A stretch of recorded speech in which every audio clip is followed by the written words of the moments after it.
Bruce Grubb is a farmer in Scotland, actually. He owns bought a new farm in Scotland, and he was at this party. He's never been a party guy, and in the middle of this housewarming party that he was throwing with his fiance on this farm they just bought, he used the heifers in his herd as an excuse, or maybe it was a reality, I'm not sure, to sneak out of the party and go check these cows that were about to give birth. And so he leaves the party and he's walking across his yard towards the pasture, and there's the fence. And if you can just imagine this farm in Scotland with these gentle rolling green hills, and he's looking down over one of these green hills at his herd, and he stops frozen in his tracks. He can't believe what he sees just a few yards away from these heifers, these pregnant cattle that he's counting on his new farm. In the middle of them, just yards away from these cows, is a tiger.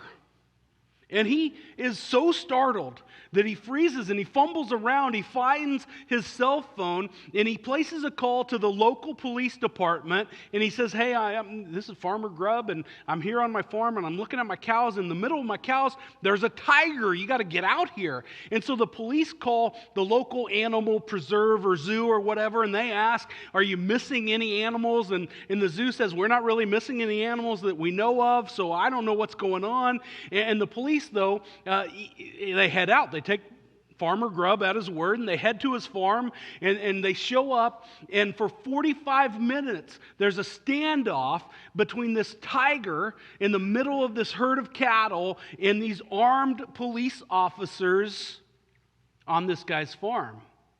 And they're standing there, and they're waiting to see what would happen. And after the 45-minute standoff, Grubb realizes that he's been out there for about an hour, and he's never seen this tiger move. So he gets in his pickup truck, his farm truck, and he drives around, and he edges his way up to this tiger, and even as he gets closer, the cattle are moving, but the tiger remains still. And it's at that point, as he drives up to this wild beast in the middle of his cattle, that he realizes that he has been looking at a stuffed animal, a life-sized toy in the middle of his pasture, in the middle of his cattle. He said, "I felt a little foolish in calling the police, but I really thought it was an emergency." Now, we might hear that story and think, how in the world could this guy mistake this toy for an actual tiger? I mean, first of all, tigers aren't just roaming around Scotland on the loose all the time. And so why would he believe, there's really a tiger in the middle of my herd of cattle? And why would he stare at it for an hour and see that its tail never wagged, its whiskers never bristled, it never moved? And yet believe that his cattle are in danger. And we might be quick to criticize, but I know it's never happened to anybody in this room. But maybe you know somebody, or maybe you can look down your row and see somebody you know who's searched for their glasses perhaps on some morning, only to hit their head and realize, oh, they were perched on top of my head for the entire time. Or when you were just maybe going to be a little late to work and you're frantically searching for your car keys, not sure where they were, and you're just about at the point where I've got to decide to do something. I've got to start walking or ride the bike or call in sick or whatever. And you realize, oh, they've been in my pocket the entire time. Just once in a while, we miss what is right in front of us. We miss what is so obvious and we ought to be able to see. In Matthew chapter 27, beginning in verse 27, we're going to take a look through verse 44 and really a little bit further. And as we read this story, it's an uncomfortable story for us to read. It's the story of Jesus being beaten and mocked and marched to the cross and dying on the cross. And we look at that story and we're going to study 4 groups of people who mocked Jesus, who insulted him, who abused him physically, mentally, and spiritually on his way and as he died on that cross. And we think, how in the world do these groups of people miss who Jesus really is? He was right there in front of them. They had access to his teaching that we talked about last week. They had access to the miracles that he performed. They had access to being able, even in these last moments, to look into the eyes of the Son of God. And how in the world could they miss it? Sometimes, if we're honest, even with the advantage of being on this side of the cross, we look into the life of Jesus and we miss who he is as well. Sometimes we just miss the obvious. If you have your Bibles, I'd love for you to open them up to Matthew chapter 27. Our story begins in verse 27. I'm just going to tell you the story, and then we're going to think about these four groups together. Really, I suppose our story begins in chapter 26, verse 1.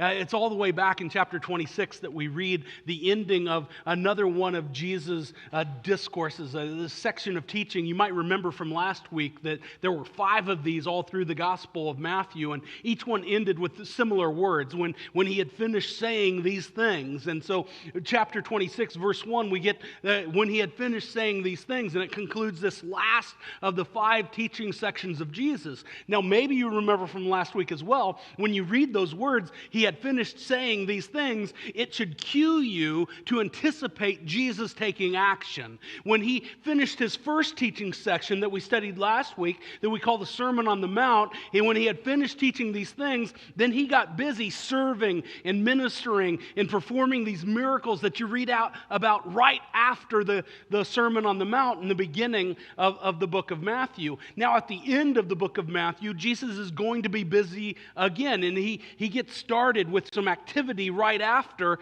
he had finished saying these things for the last time in the Gospel of Matthew. But this time, he's busy being anointed by this woman with some expensive perfume, basically preparing him for burial. He's busy celebrating the Passover and eating what we call the Last Supper with his closest friends. He's busy being betrayed by one of those closest friends and turned over to the authorities. He's busy going from trial to trial to trial. And our story this morning begins with the end of that last trial when Pilate can find no fault with Jesus. And so he does everything he can to sort of release him, even coming before the crowds of people, as was sort of the custom, and saying, look, I've got these 2 prisoners, Barabbas and Jesus. Who would you have me release? And the crowd, as he expected them to say, well, Jesus, he's innocent, but instead they said, give us Barabbas. And he said, what should I do then with Jesus? And they said, crucify him. Crucify him. And so Pilate sent Jesus away with some of his soldiers to be beaten, and they beat Jesus with this whip, probably, that had several different strands of leather on it. And intertwined in these different strands of leather would be rocks and bone and really anything hard and sharp that they could find. They'd tie into these strips. And the whole idea is that they would beat a prisoner. And as they beat this prisoner, those strands of leather would spread out, and they'd get all over the back and wrap around the sides. And those sharp, hard objects tied into the strands of leather would dig into the flesh and then tear it apart as they brought the whip back, and they beat Jesus over and over and over again with that whip until he was within just the last breath of life in him. And they carried Jesus back, marched him back to Pilate's headquarters, where this group of soldiers, a battalion of soldiers, the whole battalion. Now, if it was absolutely the whole battalion, that would be 600 soldiers gathered around. And as they mock Jesus after having beaten him within an inch of his life, they rip his clothes off, tearing away the scabbed over wounds and ripping at the flesh once again.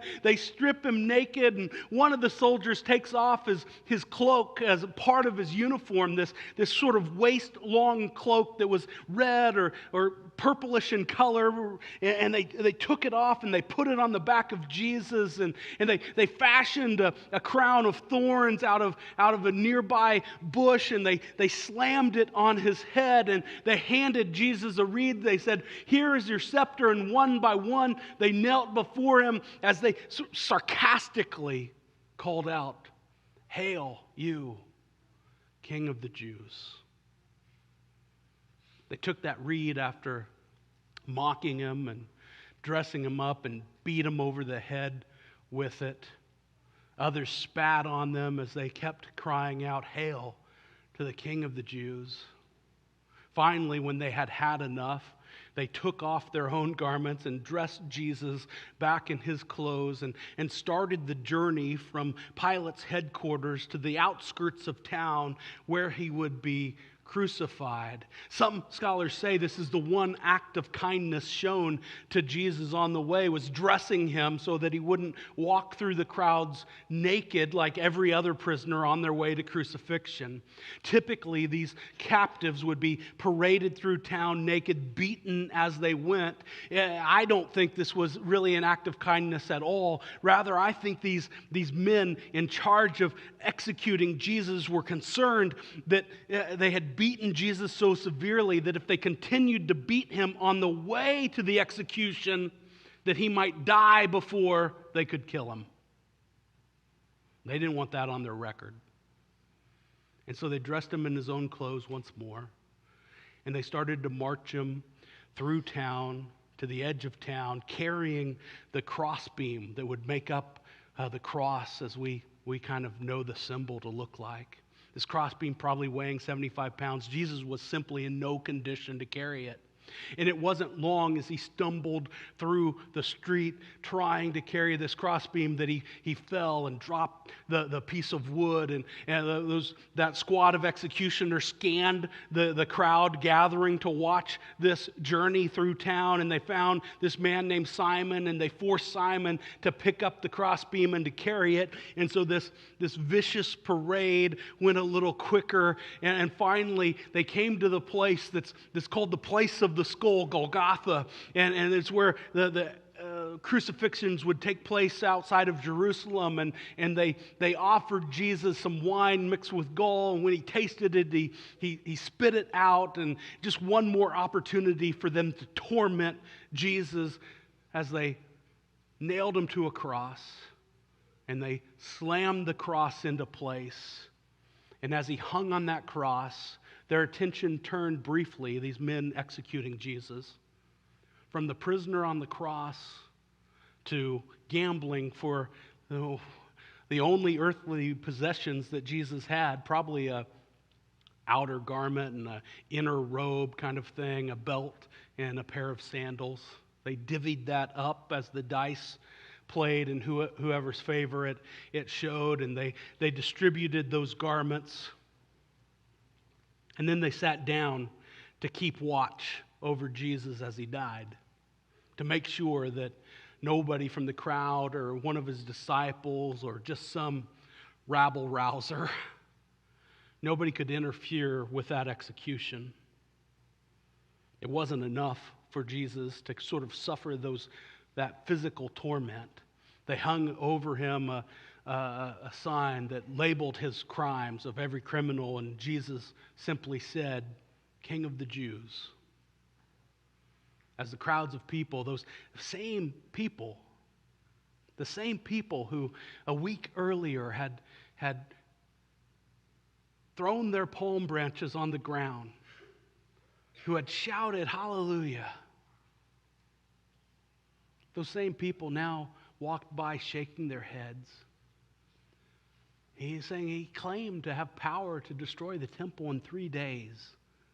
Why doesn't he just come down from the cross? The religious leaders joined in, saying, "Oh, if he was the Son of God, if he was the King of Israel, why wouldn't he just come down from the cross? He saved so many others, and yet he can't save himself. And even the two men crucified on either side of Jesus hurled insults upon him. For 3 hours, Jesus hung on that cross. For 3 more hours. Crucifixion was a cruel way, on purpose. It was meant to be cruel, to kill someone. Usually, folks would die of some kind of combination of just suffocation. They would hang on the cross, and if you can imagine being suspended by either ropes or in Jesus' case, these nails, in his wrists and on his feet. And hanging, and your weight would cause your body to sag. And as you sagged and the weight of the body and gravity worked, it would make it difficult for you to breathe. And so in order to catch your breath, at least momentarily, you would have to push yourself up on the nail in your ankles and the nails in your wrist and force yourself up in order to catch a breath. And then you would catch a breath and hang there, suspending yourself as long as you could, and then you would collapse all again, and the whole process would repeat itself, and the pain of pushing yourself up would be matched only by the pain of that resulting drop again and being caught by the nails that suspended your wrists and ankles. Until finally Jesus, Scripture says, gave up his last breath, crying, my God, why have you forsaken me?" And with those words, he died. Jesus suffered emotionally and spiritually and physically for hours on end, suffering under the verbal and physical abuse of not only his executioners, the folks that maybe we would expect to hurl those insults and to inflict that pain, but on his own religious leaders, that crowd of people, some who had followed him from town to town and certainly had welcomed him into Jerusalem. And the guys dying beside him who were suffering the same sort of torment and death. He suffered and died in front of all of these folks. And I suppose the ironic thing is that it was for all of those who were mocking and who were beating him and who were hanging him on this cross that he was dying for. And despite his life and ministry, his teaching, his miracles, they all missed who he really is. It seems so obvious. He was right in front of them, but they missed him altogether. Why wouldn't they? Why couldn't they? Why won't we open our eyes to Jesus?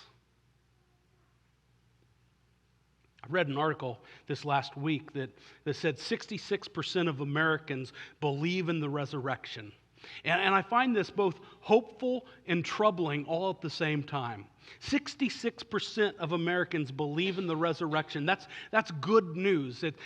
We talk about here at Wallula Christian Church that we want to equip believers and transform the casual. And we use that word for folks who have yet to give their life in full submission to Jesus as being casual, because typically when we have a conversation, this isn't always true, but typically when we have a conversation with Jesus, there's sort of this shared common ground still in our country today, in our communities, that when we talk about Jesus, somebody else has some level of knowledge of who he is and what we're talking about. And the fact that 66% of Americans believe in the resurrection sort of confirms that fact to me. That still we can talk about Jesus and there's sort of this shared foundation, and that's a positive thing. The troubling thing to me is that when you consider those 66% of Americans who believe in the resurrection, when you think about Americans who, say, on a regular basis attend church, it depends on how you define that, first of all, but that number drops at least in half, from 66% to 30% of Americans who attend church on a regular basis. When you stretch that out, that's probably, by the way, considering somebody showing up at church maybe once a month. When you stretch that out to 2 weeks or or 3 weeks, the number drops even more. Those who serve or give to God's work, the number plummets even further. We have this shared intellectual acknowledgement of the resurrection of Jesus, and yet we're sort of missing the point. We're kind of missing who he really is. Man, we need to open our eyes to Jesus. Let's consider just for a minute these 4 groups of folks in our story this morning who missed who Jesus is. Group number 1 is the soldiers who mocked Jesus. Verses 27 to about verse 38, we're going to take a look and really concentrate on the end of this in verse 36. Then the soldiers of the governor took Jesus into the governor's headquarters, and they gathered the whole battalion before him, and they stripped him and put a scarlet robe on him, and twisting together a crown of thorns, they put it on his head and put a reed in his right hand, and kneeling before him, they mocked him, saying, "Hail, King of the Jews!" And they spit on him and took the reed and struck him on the head. And when they had mocked him, they stripped him of the robe and put his own clothes on him and led him away to crucify him. And as they went, they found a man from Cyrene named Simon, and they compelled this man to carry his cross. And when they came to a place called Golgotha, which means place of the skull, they offered him wine to drink mixed with gall, but when he tasted it, he would not drink it. And when they had crucified him, they divided his garments among them by casting lots. Then they sat down and kept watch over him there. It's so interesting to me that these soldiers who spent all of this time physically and mentally abusing Jesus. Now, by the way, it wasn't so much that they took this opportunity just to mock Jesus. They took this opportunity to mock all of the Jewish people. The Jewish religious leaders thought they were using these Roman officials to do their bidding, when in fact these Roman officials could care less about what these guys thought. And as they put that robe on Jesus and that crown on Jesus, and they put this reed in his hands to stand in as a scepter of the king, and as they cried out, "Hail, you King of the Jews," they were mocking not just Jesus, but the messianic hopes of all of Israel. They were saying that you can't count on your Messiah, that we're going to put an end to this right now. We'll put an end to any of these hopes, any of these dreams. And these soldiers who mocked him and beat him and hung him on a tree, then sat down and kept watch over him. Now, let's be honest. It's not because they cared about Jesus. It's not even because they wanted to be there. They were simply following orders. They were doing their job. And so they kept watch over Jesus. I'm realistic enough to know that not every person in this room really wanted to be here this morning. Some of us, we thought that alarm went off and we thought, man, I could use another hour of sleep. Some of us thought, I don't really want to be there, but I'm going to go. I just need to keep the peace. I just need to try to appease, the person you're sitting next to, right? I just want to keep the calm for a little while longer. I want to encourage you this morning, if you're here just to keep the peace, if you're thinking, I don't need one more sermon, I don't need one more story about this Jesus guy or this book that they're always talking about, I would just encourage you to just keep watch over Jesus for a little while today. Because something amazing happens in this story. We get verse 36 here, where these guys who are just doing their job, keeping watch over Jesus, end up in verse 54 when one of the centurions exclaims, "Man, this guy must be the Son of God." Something happened in those few verses as they kept watch over Jesus. And their attitude and their heart was changed. It turned around. I would just encourage you this morning to maybe pause and to try to open your eyes to who Jesus is. Just keep watch for a little while. Maybe for some of us, that means dedicating a little bit of time this next week to be a part of this 1KC reading plan, or spending that time somehow in God's Word just to keep watch over Jesus. Just open your eyes to who He is.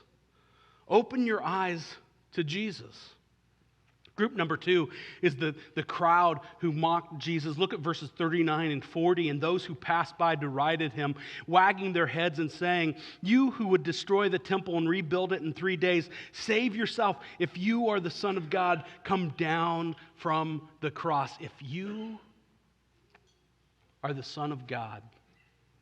Now that sounds familiar, doesn't it? A few weeks ago we talked about the temptation of Jesus.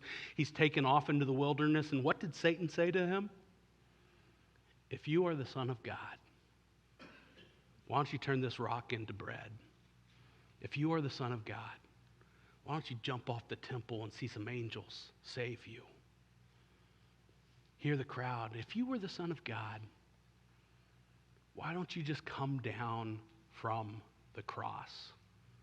It always amazes me that as you read this story in the Gospels, every Gospel, it has a little different account of Jesus and his time on the cross and going to the cross. And there's some little different facts and some things that one writer will focus on that another doesn't.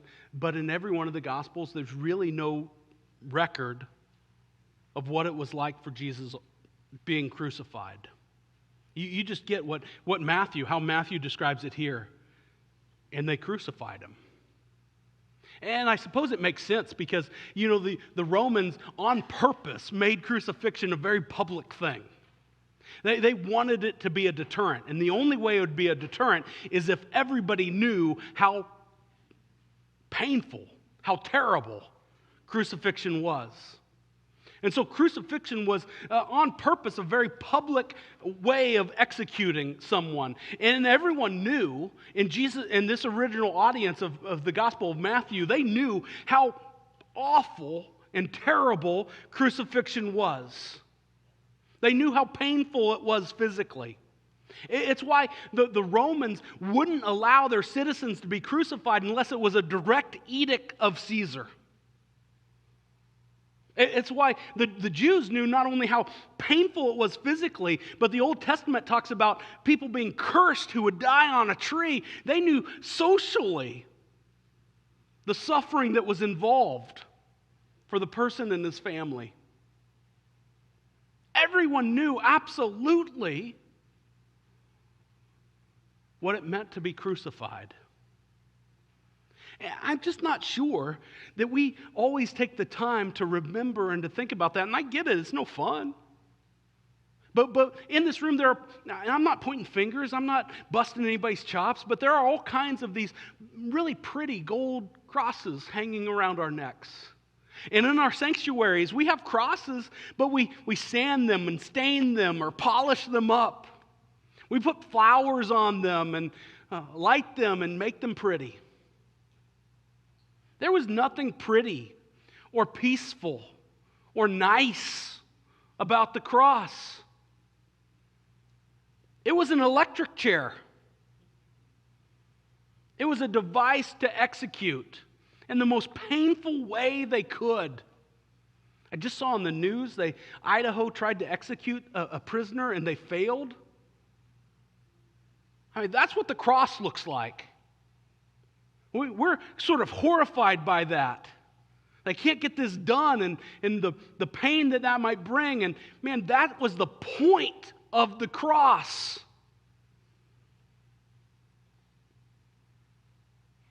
We sort of miss, maybe, Jesus' sacrifice because we miss what the cross really means. In fact, I heard one scholar who said, your appreciation of for the resurrection may be limited because of your limited appreciation of the cross. Because we don't take time to remember fully the sacrifice of Jesus. We don't appreciate fully, those 66% of Americans who say they believe in the resurrection and yet aren't moved by it. we don't appreciate fully the victory that he's won over death for every one of us for all of eternity. Group 3 is the religious leaders who were mocked. Look at verses 41 to 43 here. It says, "So also the chief priests with the scribes and elders mocked him, saying, 'He saved others, he cannot save himself. He is the King of Israel. Let him come down now from the cross, and we will believe him.' He trusts in God. Let God deliver him now if he desires him. For he said, 'I am the Son of God.' Let him come down from the cross, and we will believe him." We'll believe him if he just comes down. If he rescues himself, we'll believe in who he is. Do you know what I think about these religious leaders who said we'll believe? They're liars. What more did they need? Right? They sat in the temple and heard Jesus preach to them as a 12-year-old. They saw, or at least heard, the stories of Jesus feeding over 5,000 people with a couple loaves and a few fish. They had been at the tomb when he cried into the darkness, "Lazarus, come out." What else could Jesus have done? What else does he need to do?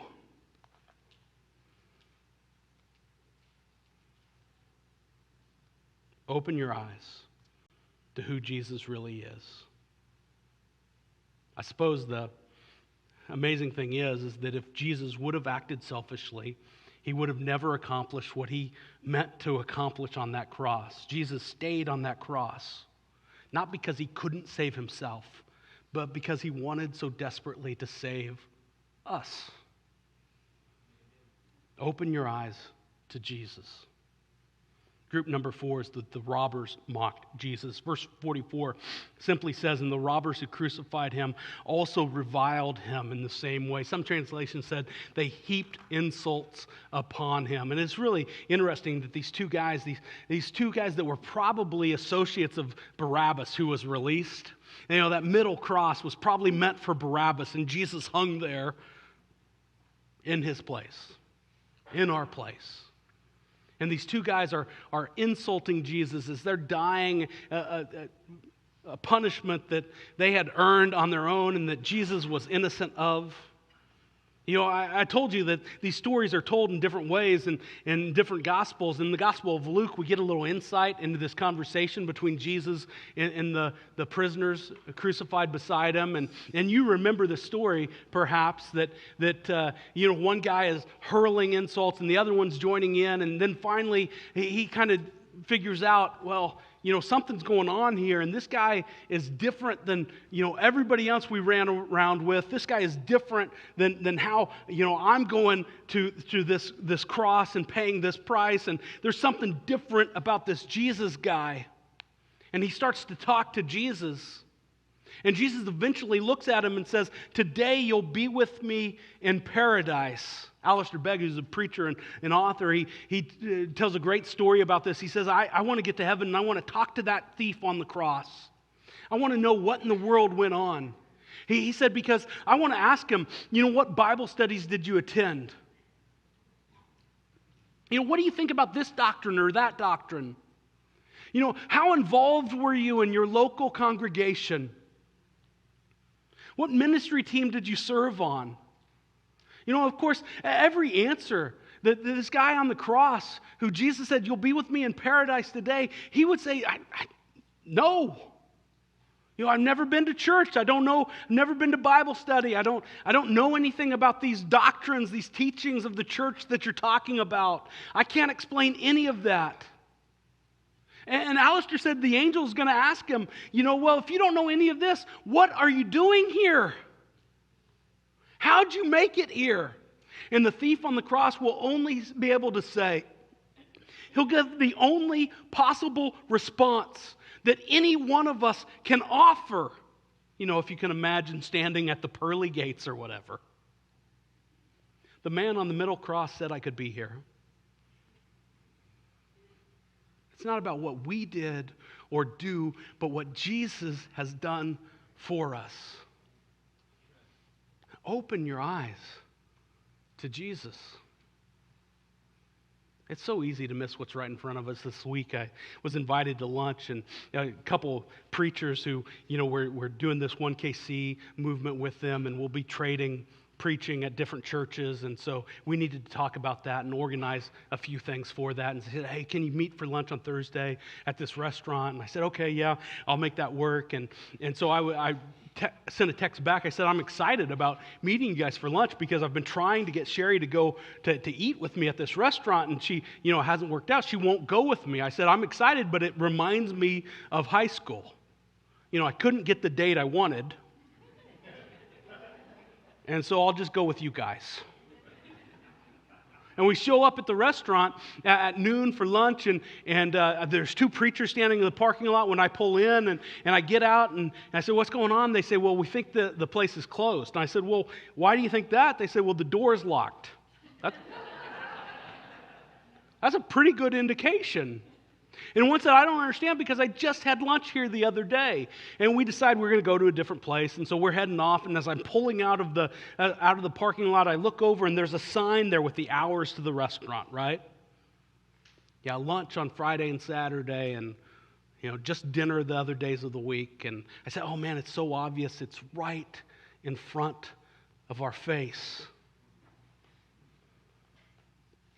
Jesus is right in front of us. Open your eyes to Jesus. Let's stand and worship him.